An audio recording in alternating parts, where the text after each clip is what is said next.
Hello there. Today we're going to be talking about part three of the Gilded Age lectures, what I know as the rise of labor. Now, once again, we're talking about period six for all of us dual credit AP US history students. Period six includes five different lectures I'm going to go over. First one was westward expansion. Second one is all about industrialization.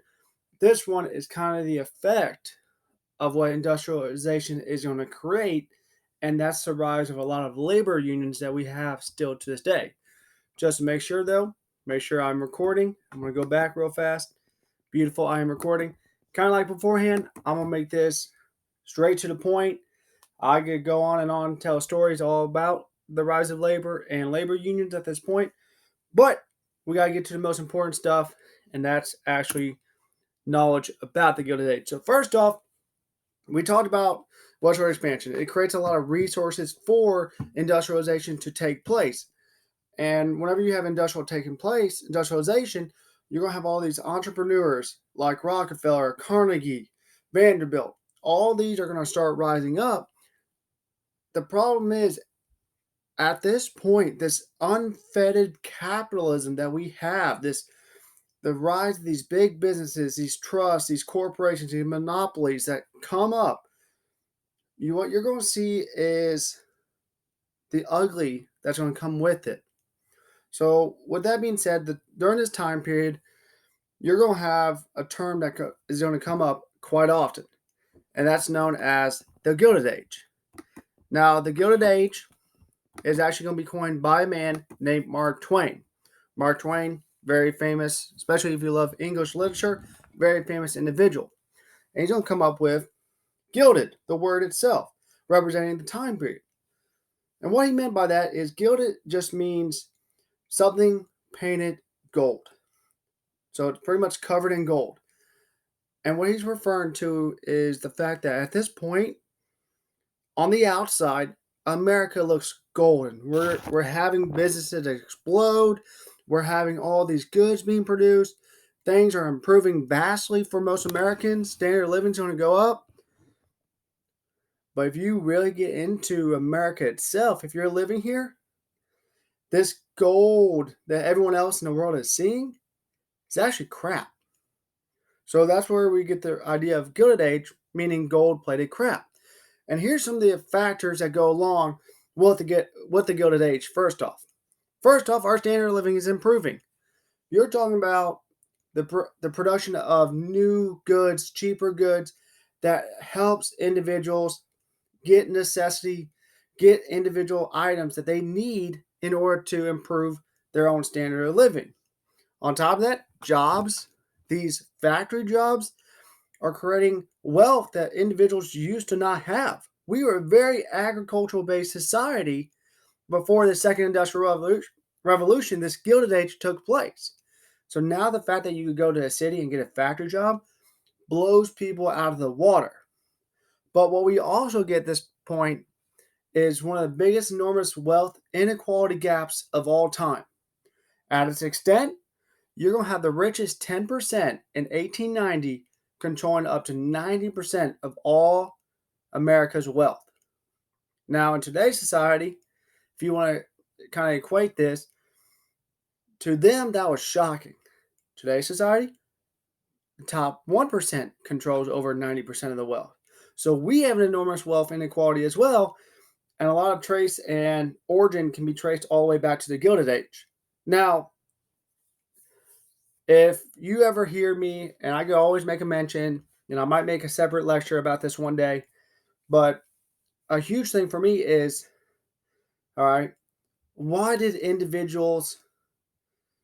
individuals so ingrained at this point to follow what they see as bad, yet not so much rise up or argue against it all the time? Why did the masses not take to the streets, protest this, like how we think individuals should protest if they're being treated poorly?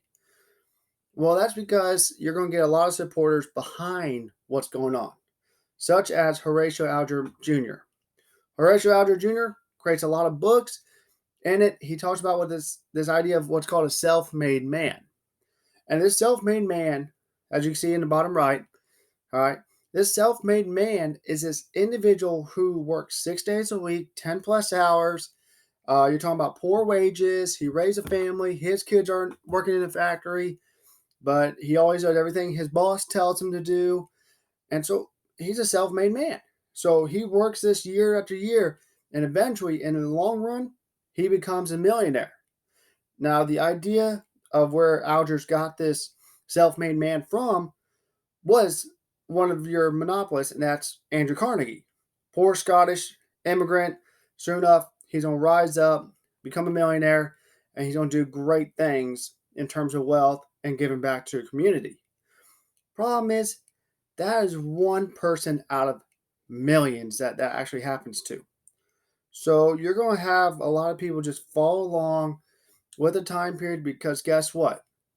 If I keep working 6 days a week, 10 plus hours, poor wages, tell my children to go work in factories, in the long run, I might make a million. More than likely, though, you're not. Another factor, another aspect of the Gilded Age is expanding middle class. As all these corporations start rising up, you're going to start needing middlemen. You're going to start needing clerks. You're going to start needing some sort of salesmen to come involved. You're going to need to have managers of certain factories. So for that reason, you're going to have a middle class rise up because there's a huge gap between the bosses, the monopolists, and the employees themselves. There's going to have to be these middlemen. And once that middleman gets created, then you have the expansion of more middle class or white collar jobs at this point. Doctors, lawyers, and the such. Store business owners. They all start coming up. On the other side, as this middle class is expanding, working conditions are horrible. As you can see in the bottom picture here, right where my face is at on this lecture, you're talking about child labor. By 1920, you're going to have over 2 million children working in factories, mines of the sort. And on top of that, 16,000 are going to be maimed by 1900, where they're going to lose fingers, toes, arms, hands, feet, for whatever reasons. That's just the children. The poor working conditions are also for the males as well as the females. At this point, in terms of female labor, you're going to have up to 20% of all females in the United States working in factories and mines of the sort, compared to where by the end of the Civil War, you had less than 5% of women working those same jobs. Men, on the other hand, you're talking about millions of men are moving from the country or Europe into these poor working conditions because it's the idea that I can actually make some money. All right. So for that reason, if you're a business owner and you're making millions at this point, you're Andrew Carnegie, you're John D. Rockefeller, all right, you have expanding middle class, you're taking advantage of your labor. Well, the one thing that you fear the most is the labor itself. And the fact that if the labor ever stops, you stop making money. So what you're going to get is during the Gilded Age from 1877 to 1900, and even beyond that, into the Progressive Era, you're going to have this management versus labor, or more specifically, management versus unions. Because the problem is, if one person speaks up, management doesn't care. If multiple people speak up, that starts getting management scared. So what they do, what management does, these bosses, these managers, what they do to try and stop this labor and these labor unions from rising up is they're going to have a bunch of different methods. One, scabs, kind of like how you see in the bottom picture here. A scab is just an individual who crosses a picket line, all right, or some sort of immigrant from the country or Europe coming in just to get a job. So if you take up to the streets to strike or protest, management will just look for another individual who needs a job. And at this point in America, there are hundreds of thousands of individuals who need jobs. They also do what's called a lockout. And a lockout, just closing the factory before the union can actually start up. And as you're going to see in time, this can actually be a very big disaster because it can actually hurt a lot of people as well. Another method Blacklist. Blacklist is just simple like this. If I know you're a pro-union type of guy, like you're an individual who's spreading all these pro-union ideas, what I can do as management is I have a list of certain people who I never hire because you talk bad about management and you talk well of labor unions, and I just share that list with someone else. Therefore, whenever you try and get a job, you won't be hired because you're already what's called blacklisted. You're not allowed to have a job because you're pro union. You also have what's called yellow dog contracts. Yellow dog contracts, pretty simple. Pretty much, management makes you sign. Here's your contract. Sign this. All right, you sign it. You probably don't even read the fine print. And as juniors and seniors yourselves, you're probably getting all these jobs where you guys don't read the fine print. There's a reason why people don't read the fine print all the time. Because sometimes, especially in the Gilded Age, they had what's called yellow dog contracts that stated in the contract you cannot join a union at any point. If you join a union, you're fired, you're fined, you're gone. Another way, private guards and or state militias, as we're going to see with some instances. All right, you have a private guard force that pretty much just guarantees that these individuals do not rise up, do not protest, they don't take to the streets, they don't strike because you put them down, possibly pretty violently also. And here's the thing, it's this capitalism, this unfettered capitalism that we have at this point, we don't have a lot of labor laws and we don't have a lot of laws against what individuals do to unions at this point. So private guards, while not a great thing to talk about, they are often used in some strikes. Or the last measure, you get the government involved and they're going to use court injunctions to ensure that strikes and labor unions cannot strike, protest, or boycott certain things. All right. So let's start off and talk about where this rise of labor union really takes off, and that's with the Great Railroad Strike of 1877. Now, the Great Railroad Strike kind of traces its origins back to the Panic of 1873. 1873, you have all this speculation going on with the railroads because everyone's like, oh, railroads are great. Oh, we should get involved. So next thing you know, you have people spending thousands of dollars into railroad stocks that their return is very minimal and they're actually not expanding. And instead, what you're going to have is it's going to crash. The market for railroads are going to crash in 1873. From 1873 to 1879, you're going to have what's called, at the time, the Great Depression for them. Later on, as historians, we're going to rename something else the Great Depression because it's even longer than the Panic of 1873. But at this point, railroad companies are failing because this speculation has caused this huge market of railroads to collapse. And so soon enough, you get railroads just gone, bankrupt. They're going away. Well, some of the railroad companies, the bigger ones, kind of take action to ensure that they're still around at this point, such as the Baltimore and Ohio Railroad Company. And what they do at this point is they're going to cut wages for all employees at 10%. Now, railroad workers at this point are not making a lot of money. You're talking about typically you might be making anywhere between $300 to $400 between 1877 to 1900 as a railroad worker. So that's not that much, especially in today's terms. I don't know the exact amount, but I know if I heard right, in order to feed a family of about 3 or 4 at this point, you probably need about $525. So you're not getting paid a lot as is.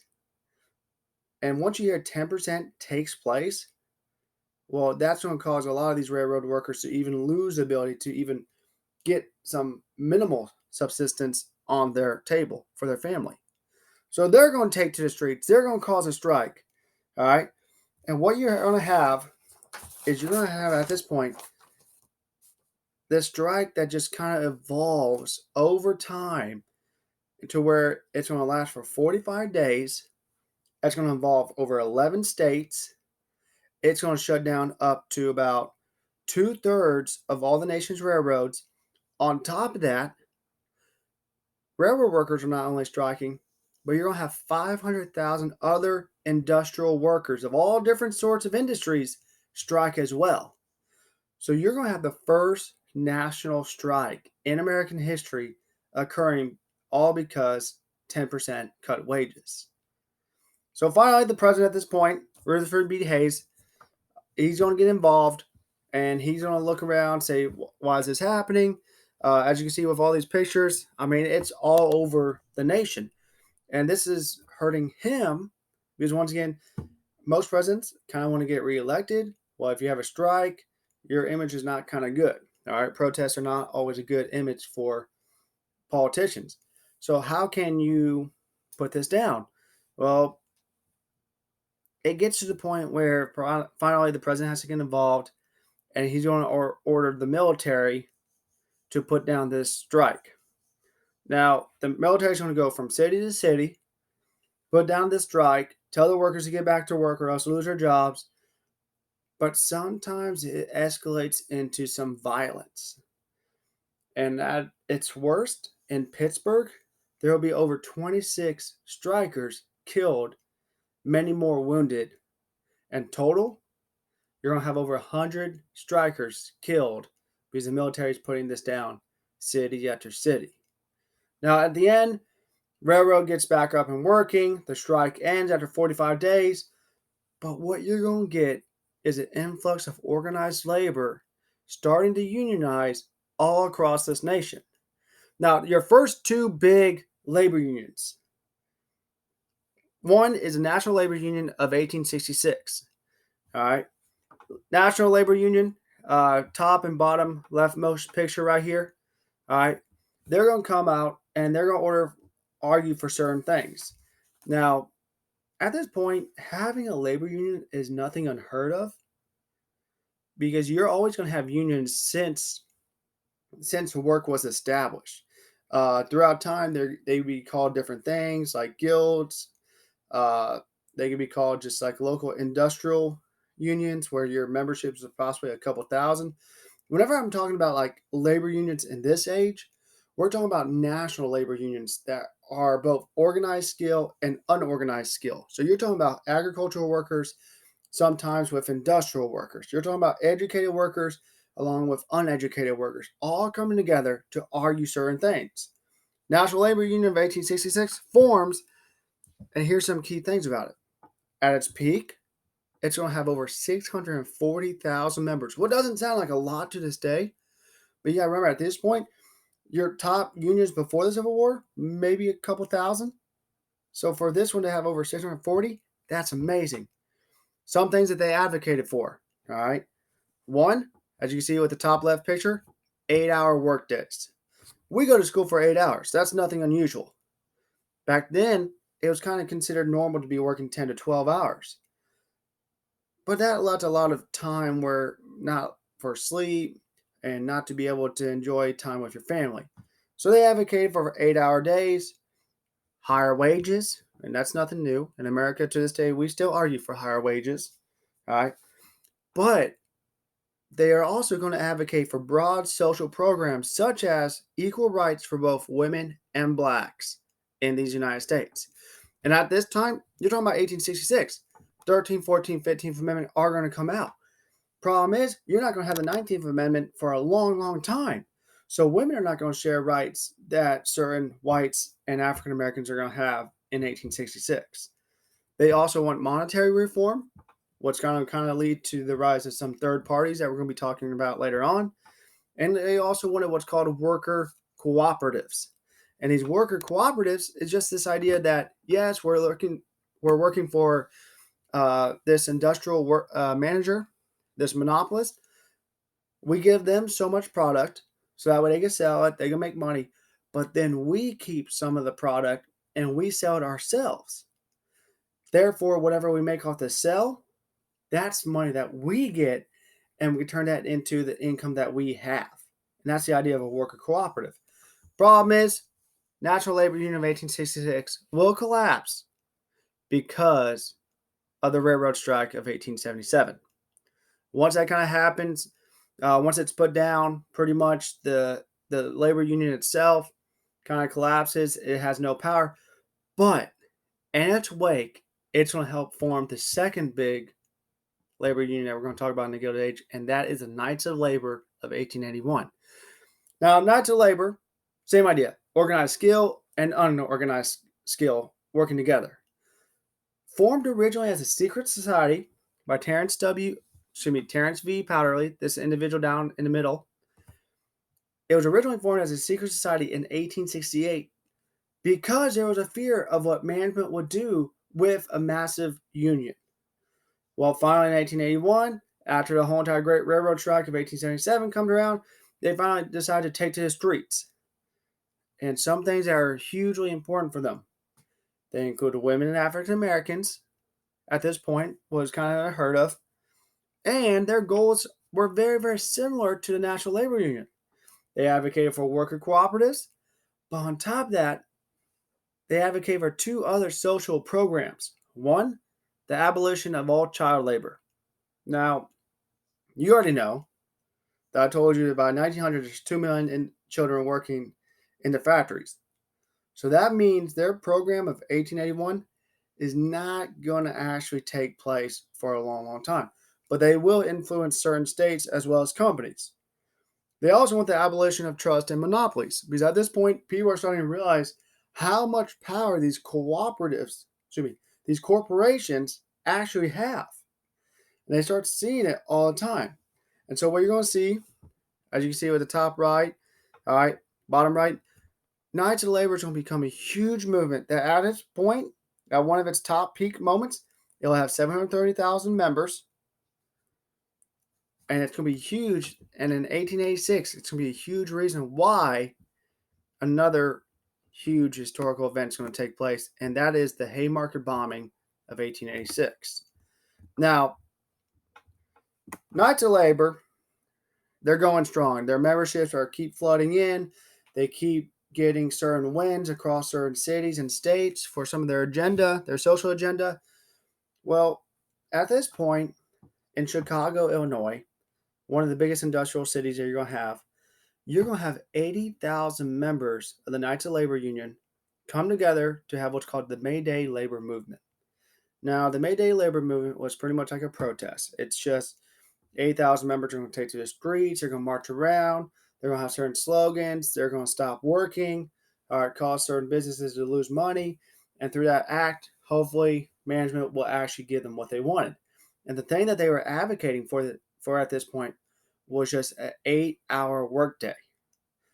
Problem was, and this has actually been true since the end of the Civil War, there was a huge reason why membership of these national labor unions was so low. Like we're talking about 640 with the National Labor Union. We're talking about 730,000 with the Knights of Labor. They're not in the millions, even though there are millions of Americans living at this point. Because for a lot of Americans, whenever they looked at labor unions, they also heard of another name. And that name was anarchist. All right. At this point in America, there are hundreds of well-known anarchists living in these industrial cities who are either former immigrants from Europe or members coming from the rural society. So for a lot of people, they saw anarchists protesting with these labor unions and they didn't like what came out of it. And at this point, this is going to be huge because your May Day labor movement is going to become a very peaceful strike until the anarchists are going to get involved. All right. So for the anarchists, their goal, their whole entire agenda is to overthrow the American government. That's simple. All right. At this point, while these 80,000 members of the Knights of Labor take to the streets, 200 anarchists living in Chicago decide to have a meeting on May 4th, that same year in what's called Haymarket Square. So they have a meeting, 200 members, they come together, they're just chit-chatting about their plans about how to overthrow a government, and then they start dispersing. Well, at the same time, the mayor of Chicago finds out about them actually having a meeting in public, so he sends his police force to put them down. So as these anarchists are actually dispersing, here comes the police who are yelling, disperse, disperse, disperse. Now, you have the police telling these these anarchists to move away, to disperse, while they're dispersing, and all you have around them are these Knights of Labor movement members all protesting, striking at this point. Well, soon enough, These anarchists who are like, no, we're not going to take orders from you, come back together as a group, and they start arguing and kind of pushing the cops around. You have a lot of screaming going on. It's kind of like a very similar protest, some sort of riot that you might see in the 21st century to this day. Well, all of a sudden, a bomb gets thrown. And the bomb lands right in the middle of the police force, kills 7 police officers. Once it explodes, things start escalating really fast. You get gunshots, anarchists and Knights of Labor movement members are all fleeing. Cops are chasing down certain individuals.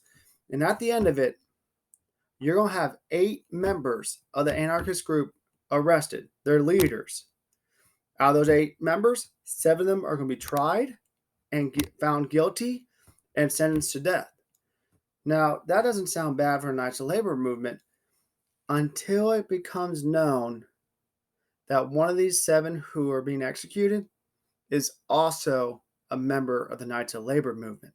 Now, as you see with the bottom right picture, this is going to really spark media to really come out against the Knights of Labor movement. And so you're going to get this huge backlash against this movement that in turn is going to lead to the Knights of Labor Union collapse. Now, the collapse is not like the next day. It's going to be a slow process where over the next many, many years, membership is going to keep dwindling down. But what you're going to have, because there's this huge backlash, people are often skeptical about joining another labor union. That will not stop individuals from doing it, though. And you're going to have the third large national labor union come up at about this point, and that's the American Federation of Labor. Now, the AFL, for short, okay, was kind of different compared to the National Labor Union and also the Knights of Labor Union. All right. Both of those groups advocate for a lot of social reforms, social programs. The AFL kept it a little bit more straight and narrow, more economic, more narrow type of goals, more achievable. All right. Led by Samuel Gompers in 1886, he'll pass away in 1924. All right. During the whole entire 40 years, he's going to be in charge of the AFL. And they're arguing for 2 specific things. One, higher wages. Now, that's not saying a specific amount. That's not arguing for a minimum wage. No, they just want wages to go up. Like if you're having a good time as a business leader, my wages are going to keep on increasing. So should workers. On top of that, improved working conditions. You're talking about poor working conditions where children's fingers, hands are being chopped up, bits, poor ventilation, people can barely breathe. They're contracting all sorts of disease. And so for that reason, you just want improved working conditions, maybe longer lunch breaks, more ventilation, airflow. I mean, you don't want to be working in a steel mill where at certain points in the summertime, you're talking about 130 to 140 degrees. That's unbearable for most people. Now, the way that they really advocated for these things was in 2 different ways that at this point were becoming popular, and that was either a walkout or a collective bargaining. And the idea of a collective bargaining system is just you pretty much get the leaders of the labor union come together with the management and they talk it out across the table. All right, we'll go back to work if you give us this. We'll do this if you do this. And for that reason, you're going to have this huge collective bargaining really taking place all across the nation because of the AFL. Now, if the terms are not met, that's when you have a walkout where you just stop working, you're out of there. All right, it's not necessarily a strike, it's just you're going to just stop working. Okay. This group will achieve a lot of success. Problem was, it's not going to be all the time in the Gilded Age. Like their biggest achievements won't come until past or post 1900. All right, during the Progressive Era itself. So you're not going to really have a huge dominant national labor union between the years of 1886, we get the Haymarket Square, all the way up to about 1900.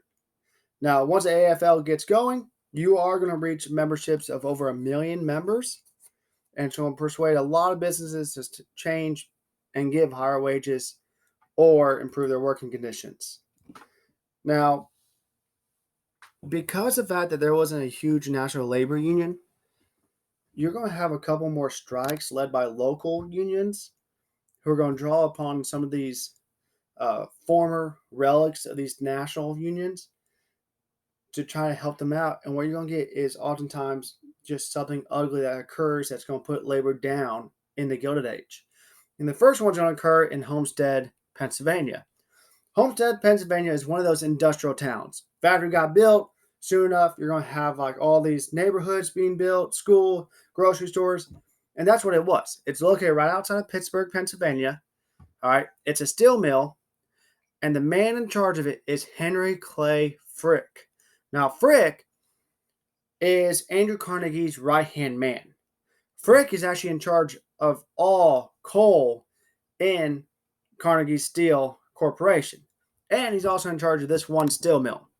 So, Frick is all totally against labor unions. He does not like them one bit. Carnegie, on the other hand, Carnegie, if you ever want to talk about a monopolist who is not totally against it, and not totally open to it, but kind of listens to them once in a while, Carnegie's your man. Because again, he understands where poor individuals come from. He understands that you're working for a family, so on and so forth. So, for that reason, Frick and him often see different points of view whenever it comes to labor unions. Well, at this point, life is going well for Frick. He's making money off his factory.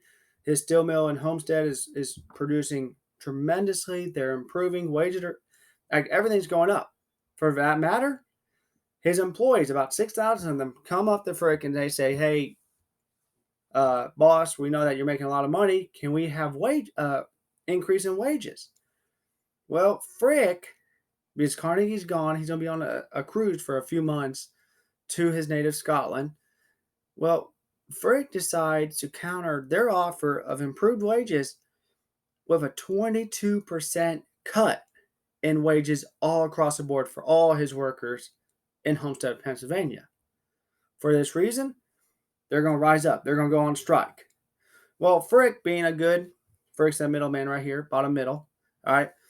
Frick decides, you know what? If you want to do that, I'm going to get some of these scabs to come in. Problem was, once these scabs started appearing, these former employees who are on strike, they kind of beat them up, tell them to go away. And for that reason, Frick's steel mill is not in operation. All right. So another thing Frick decides to do, is build a wall around the factory to keep all of these strikers in there, kind of starve them out, and force them to surrender.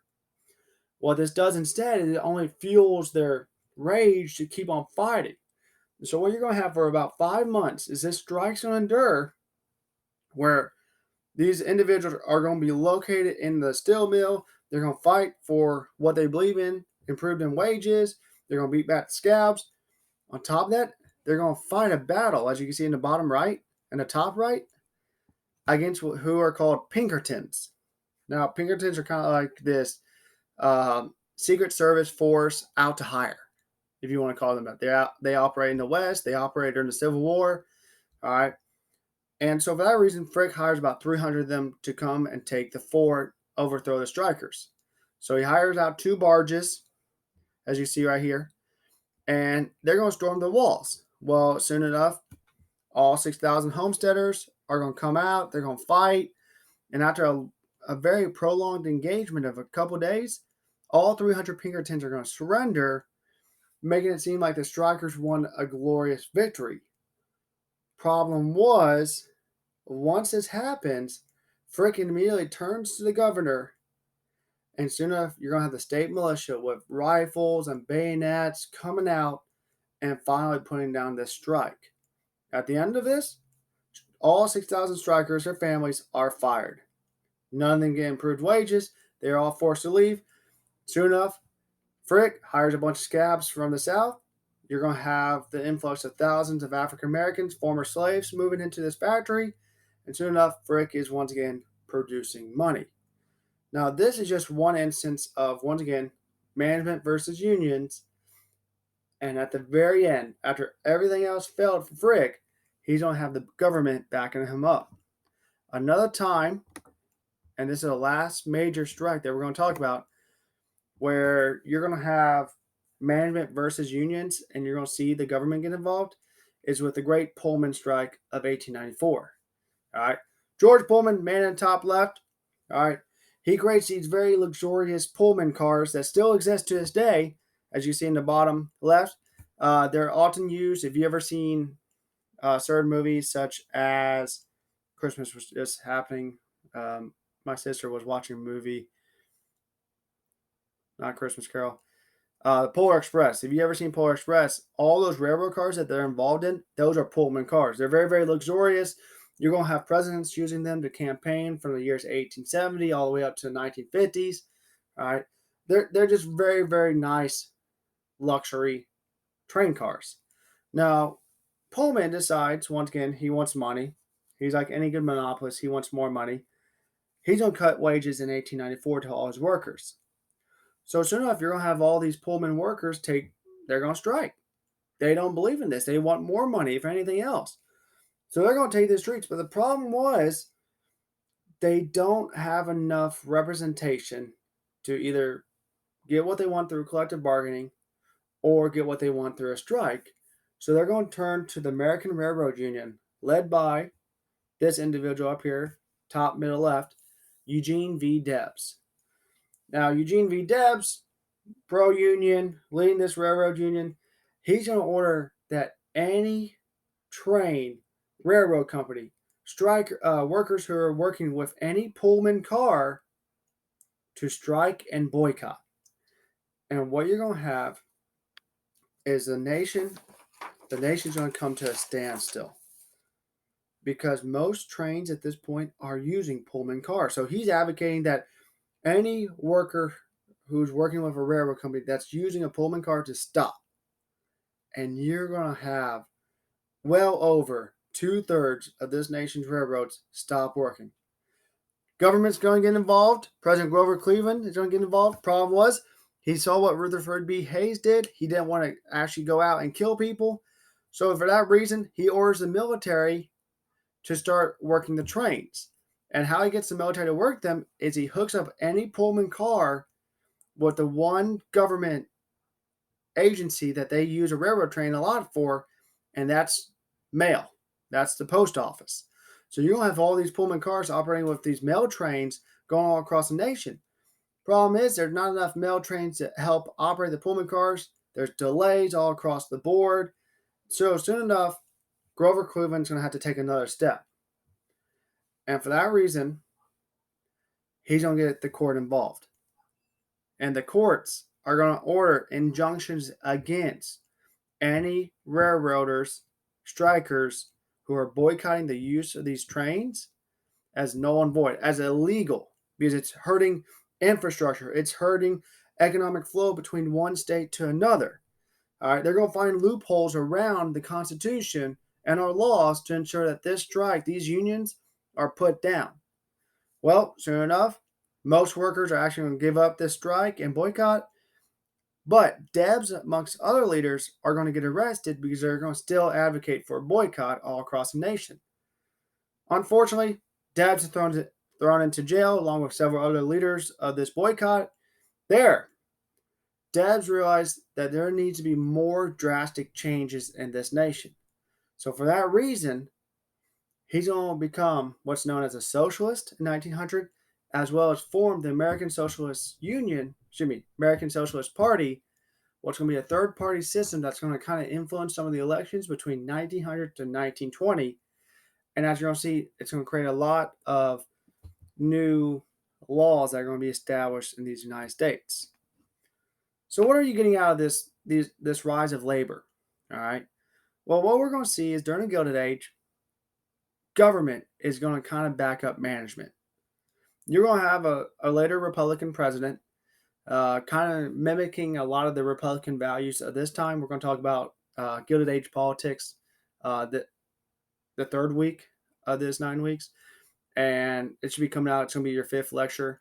But this Republican system at this point was very pro-business, and so this president in the 1920s is going to utter one of the most famous quotes that's always going to pretty much give this idea of what Republican values were at this point. That was the business of America is business. So in order for that to operate, government's going to have to back up management because these unions are actually stopping economic flow between states. But labor unions are going to start being recognized. These national labor unions, three of them come up, two of them are going to collapse, but one is going to come up, give a lot of power, and is actually going to influence a lot of changes economically for the workers. Problem is, this movement, this rise of labor, is only going to be concentrated in two areas, that of the Northeast as well as the Midwest. Because the thing is, out in the West, you're expanding. All right, you got these homesteaders who move out of ranches. You got the railroad companies being built, trains being built. Excuse me. All right, out in the South, they had their own issues to deal with at this point. Now, our next lecture is actually going to cover urbanization as well as immigration, because a huge part of where these industrial companies get their might from is a vast amount of immigration flow into the United States. Y'all have a great day. I'll see you next time.